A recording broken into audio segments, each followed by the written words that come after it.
Hey guys, it's Nev, and welcome to me turning Minecraft story mode villains into their monsters, kind of.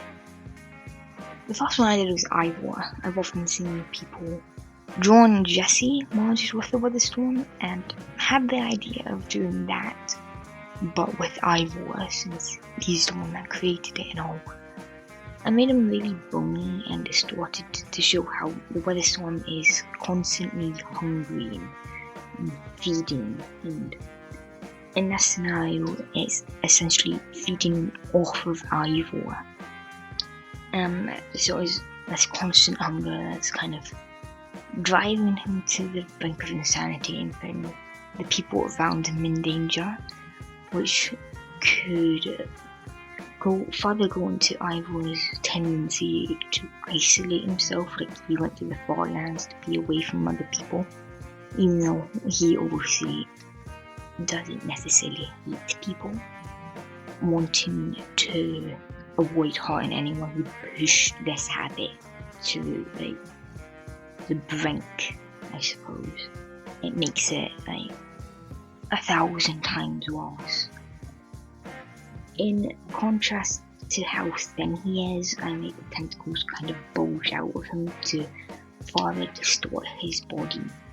Since the Witherstorm has 3 heads and 1 eye for each head, I gave him these 3 purple pink eyes on one side of his face and genuinely tried to make him look kind of weak and sickly, as though he had the weather sickness. Again, paying into how the Witherstorm is literally feeding off of him to survive, because he's not feeding it enough. I added these black patches across his skin and made the ends of the tentacles purple. I wish I had made his clothes baggier and hang off him a bit more to show just how skinny he's gotten because of this. But overall, I'm pretty happy with how the design turned out. I think it looks pretty creepy, which is what I was going for. It definitely goes into this kind of him looking tired and not fully in control. Definitely not something you'd want to mess with. I really like this idea of him being at constant war with his own body.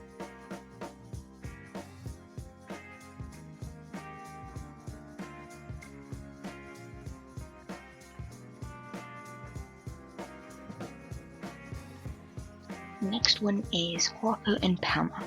Harper isn't really a villain, but she did build Pama, much like how Ivor created the Witherstorm and hadn't actually meant to hurt anyone. Since you can't really punish, let's say, Pama or the Witherstorm, since they're not human, it's kind of gone to their creators.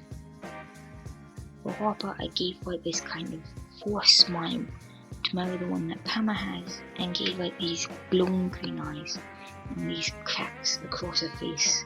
It kind of look like data chips and sockets, kind of really digitalized.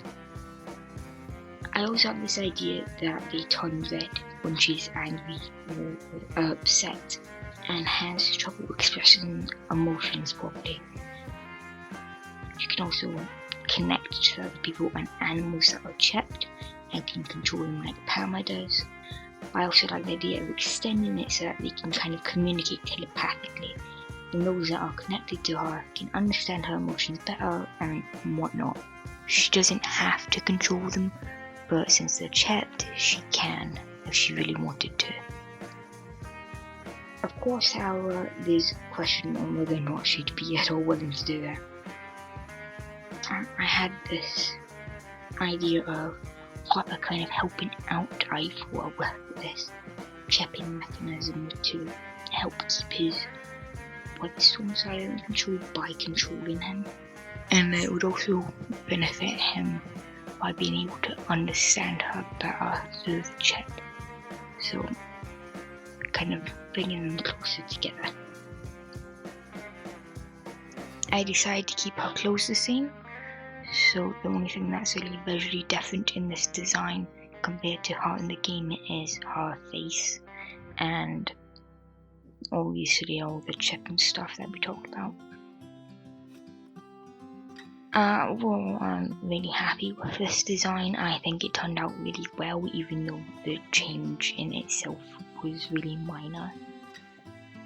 And I like the idea of her and Ivor working together and bonding, even though they are merged with their own monsters.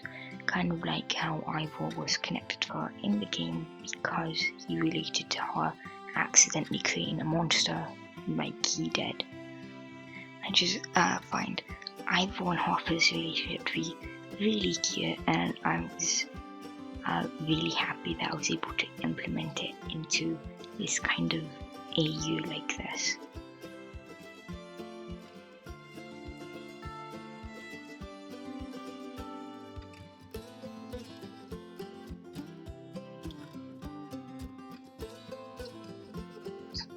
Now we have Soren. Soren technically isn't a villain, but he definitely wasn't the greatest guy in the game. What with all the lying, cheating, and the running away like a coward.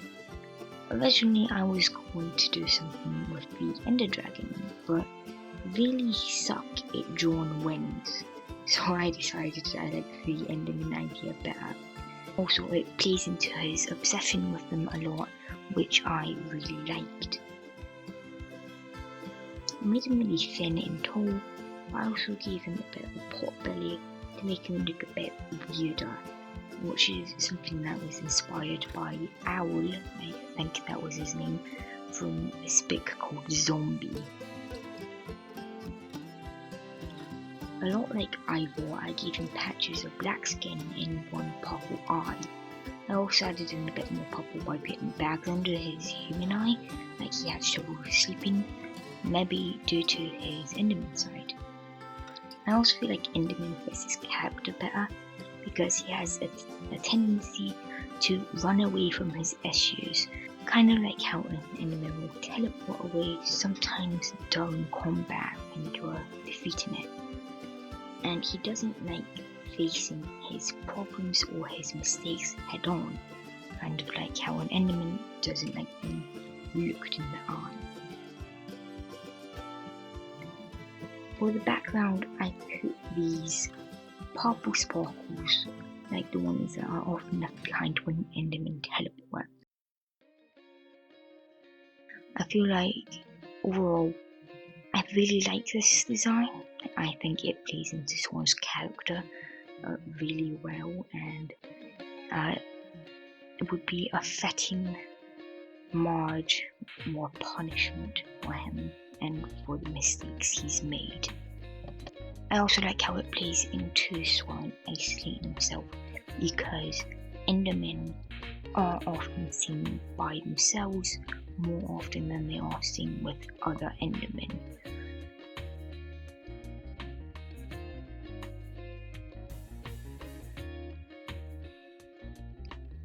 I kind of struggled with Cassie's design, especially to begin with. My first thought was something to do with her white pumpkin persona, but I wasn't entirely sure what. I originally had this thought of kind of merging her with her costume, but I decided that wasn't quite what I wanted to do. Then I remembered that she had a little army of zombies, and that was the main reason why characters weren't able to just run away from her.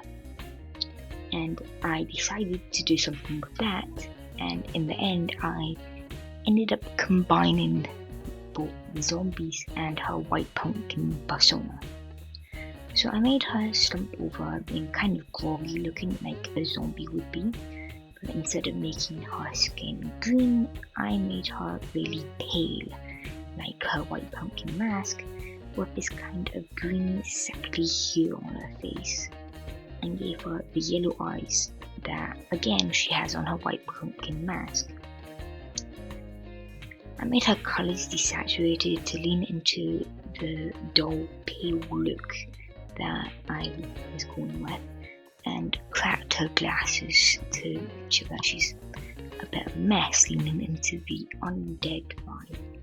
I had this idea that her brain is very much intact, but her body is really clumsy and rotting and hard to deal with because it's a zombie's body, and especially she struggles with speech because her voice is all rotted.